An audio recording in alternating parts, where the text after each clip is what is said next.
Hello दोस्तों। तो आज हम है ना गुल्मा व्याधि के बारे में डिस्कस करने वाले हम सभी को मालूम है कि गुल्मा का हमको है ना एली के लॉन्ग आंसर क्वेश्चन है ना एग्जाम में पूछा जाता है। तो इसलिए आपने वीडियो अंत तक देखा तो इसमें है ना पूरा एली कवर हो जाएगा। इसमें हम गुल्मा का निरुक्ति देखेंगे, गुल्मा के प्रकार देखेंगे, गुल्मा के लक्षण भेद और गुल्मा की चिकित्सा देखेंगे। इसलिए ना आप वीडियो अंत तक देखें, ठीक है। चलो अभी गुल्म गुल्म बोले तो क्या रहता है, गांठ और ग्रंथि। एक ग्रंथि है गुल्म। गुल्म क्या है, वात प्रधान त्रिदोष व्याधि है। अभी गुल्म बोले तो एक ग्रंथि रहता है ना, गांठ रहती है, बरोबर है, ठीक है। तो हम क्या वात उदर में क्या होता है मालूम, पीड़ित होकर एकत्रित हो जाता है, वह गोला फॉर्म में बन जाता है। तो उसे को हम है ना गुल्म कहते हैं। क्या वात है ना उदर में एकत्रित हो जाता है और गोले जैसा बन जाता है, उसको हम है ना उदर गुल्म ऐसे कहते हैं। अभी निरुक्ति गुल्म से देखो, गांठ ग्रंथि, ठीक है ना, ग ऐसे गुल्म से है ना गुड़ी वेष्टने, गुड़ी वेष्टने, गुड़ी वेष्टने धातु का है ना मक प्रत्यय लगा तो गुल्म उसे गुल्म कहते हैं। गुल्म इस शब्द से बना है। अर्थ क्या, उदर में वायु का परिपिंडित होना। परिपिंडित बोले तो क्या, ये गोला बन जाता, ठीक है। निरुक्ति क्या है, गुड़ी वेष्टने, गुड़ी वेष्टने धातु को मक प्रत्यय लगा तो गुल्म शब्द बना है, ठीक है। अब है ना गुल्म के है ना भेद और अधिष्ठान देखते हैं। अभी देखो चरक संहिता में चिकित्सा में गुल्म है ना 5वां अध्याय। तो इसके है ना याद कैसे रखने का, इसके है ना 5 प्रकार है। कौन से, वातज, पित्तज, कपज, संधिपातज गुल्म है ना, त्रिदोषज गुल्म, और 5वां है ना याद रखो रक्तज गुल्म। रक्तज गुल्म है ना केवल है ना स्त्री में होता है। रक्तज गुल्म क्या केवल स्त्री में हो जाता है। अब इसके है ना 5 प्रकार है, तो अधिष्ठान भी कितने होंगे, 5। तो इसके याद कैसे रखने का, बीच में ना नाभि ले लो, उसके ऊपर हृदय, उसके नीचे बस्ती, नाभि के नीचे क्या बस्ती रहता है, और दोनों बाजू वाम पार्श्व और दक्षिण पार्श्व, म्हणजे क्या इसके 5 अधिष्ठान हो गए, नाभि, ऊपर हृदय, नीचे बस्ती और दोनों बाजू के भाग वाम और दक्षिण, ठीक है। इस तरह है ना इसके 5 प्रकार और 5 अधिष्ठान हो गए। अभी देखो हमने क्या किया, इसके है ना भेद और अधिष्ठान देखे। अभी इसके निदान म्हणजे कारण, किसकी वजह से है ना गुल्म होता है। देखो अभी इसके है ना भेद के निशा है ना, इसके हम निदान देखेंगे। देखो वातज गुल्म में क्या रहता है मालूम है, वातज आहार विहार। वातज आहार विहार में क्या, आहार में क्या करेंगे, फिर आहार क्या, रुक्ष, कटु, तिक्त, शीत आहार लेना।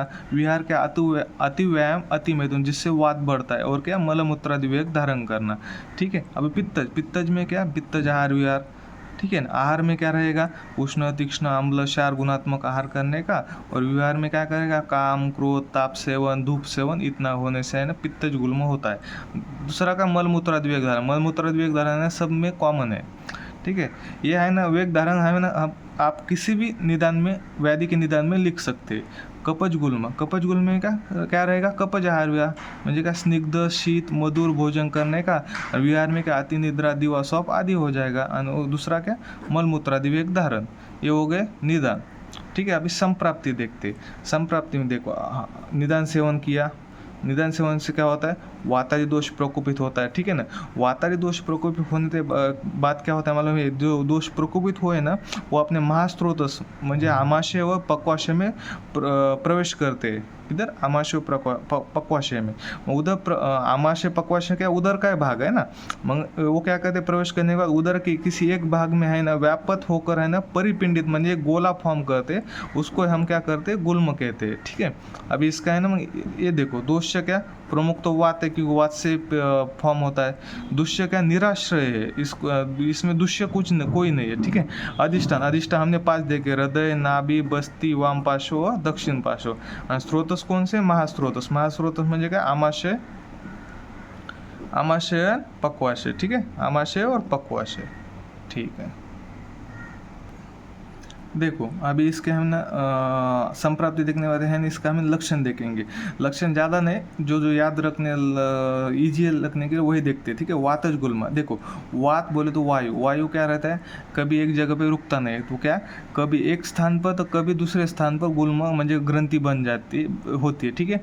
इसका रूप बदलता है और इसमें क्या पीड़ा कम अधिक हो जाता है, कभी पीड़ा कम रहेगी तो कभी पीड़ा अधिक रहेगी, ठीक है। कभी एक स्थान पर तो कभी दूसरे स्थान पर। पित्तज गुल्म में क्या, पित्त के लक्षण देखो, पित्त में क्या, इसमें जलन ज़्यादा होगा, ज्वर होगा, प्यास होगा, मूर्छा, ठीक है, पसीना आदि, उसकी वजह से दुर्गंध, क्या जलन, ज्वर, प्यास, मूर्छा, पसीना आदि, उस दुर्गंध आदि है ना पित्तज को कॉमन ये सिम्टम हो गया। अभी कपज गुल्म, कपज में याद रखो, गुल्म म्हणजे ग्रंथि रहती ना कठिनता, कठिन किधर भी याद रखो, कठिनता बोले तो कप के साथ रिलेशन लेने का, कठिनता और ऊंचा ऊटा होता है क्या, कठिनता और ऊंचा ऊटा रहता है। मग शीतलता, तंद्रा, अरुचि है ना नॉर्मल सिम्टम हो गए, लेकिन इसके बाद मेन सिम्टम का कठिनता और ऊंचा ऊटा होना, यह है ना इसके है ना कपच गुल्म के लक्षण है।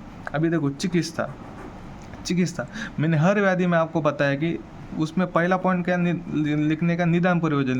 निदान परियोजन बोले तो क्या, हेतु का त्याग करना, हेतु कारण में जिसकी वजह से है ना वो व्याधि होता है ना, उसका त्याग करेंगे तो है ना अपने आप व्याधि कम होने में मदद हो जाती है, ठीक है। उसके बाद संशोधन म्हणजे पंचकर्म, इसमें क्या करने का, वात के लिए बस्ती, ठीक है, वात के लिए बस्ती, पित्त के लिए विरेचन और कफ के लिए वमन, ठीक है। ये है ना संशोधन चिकित्सा हो गई। अभी देखो इसके बाद है ना औषधि योग में है ना एक आपके लिए कैसा है रखने का, A3 पेज, अपना पेज रहता है वो A3 आकार का रहता है, जेरोक्स पेपर मालूम है आपको, A3 पेज बोलते हैं ना, A3 पेज, ठीक है, A3 पेज। देखो A3 पेज में क्या, ए बोले तो क्या एरंड योग, 3 बोले तो क्या तृष्णाधिकृत, द्वितीय तृष्णाधिकृत वो तृतीय तृष्णाधिकृत, क्या तृष्णाधिकृत, द्वितीय तृष्णाधिकृत, तृतीय तृष्णाधिकृत 3, आणि पेज बोले तो क्या पिंपलाधिकृत, ठीक है। एरंड योग तृष्णाधिकृत, द्वितीय तृष्णाधिकृत, तृतीय तृष्णाधिकृत आणि पिंपलाधिकृत, ये औषधि योग हो गए। और कपच गुल्म में एक याद रखो कि घट प्रयोग का है ना इस्तेमाल किया जाता है। ओके, ठीक है। वीडियो पसंद आया तो लाइक शेयर सब्सक्राइब करें। Thank you.